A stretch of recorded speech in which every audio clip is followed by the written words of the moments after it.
You sit down to do one simple thing. Read a page, finish an assignment, answer an email. Just focus for 10 minutes. And then, you check your phone. You remember something you said 3 days ago. You start thinking about tomorrow. You open another tab, and suddenly, 20 minutes are gone. But here's the strange part. Your brain didn't stop working. It was working the entire time. So why does your mind keep leaving the room, even when your body is still sitting there? And what if this isn't simply a lack of discipline? What if your brain has another system, one that's constantly waiting for an opportunity to take over? For a long time, scientists thought about the brain in a fairly simple way. When you are doing a difficult task, certain brain regions become active. When you rest, that activity should decrease. Simple. But brain imaging revealed something unexpected. When people stopped performing a demanding task and simply rested, some regions of the brain didn't become quiet. They became active in a different pattern. Scientists eventually identified a large-scale system known as the default mode network. It isn't a single structure hidden somewhere inside your brain. It's a network involving several interconnected regions across the brain, and it becomes especially important when your thoughts turn inward. Remembering, imagining, thinking about yourself, considering the future, and letting your mind wander.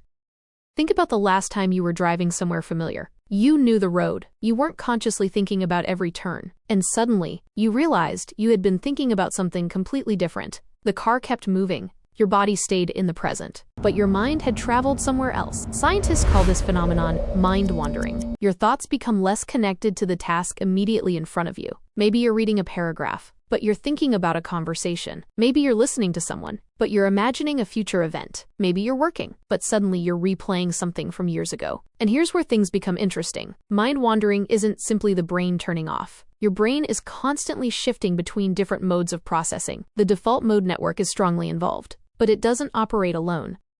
Your brain isn't necessarily fighting against you. It may simply be doing what it evolved to do: process information, connect memories, simulate possibilities, and construct an internal story about the world. But here's the twist. If mind wandering makes it harder to focus, why do we have it? Why would the brain allow attention to drift away from the present? Because sometimes, leaving the present can be useful. Imagine you're stuck on a problem. You try one solution, then another. Nothing works. Later, while walking, taking a shower, or staring out of a window, the solution suddenly appears. It feels like it came from nowhere, but your brain may have continued processing the problem outside your immediate conscious focus. The same mental machinery that distracts you can also help you imagine, plan, remember, and connect ideas.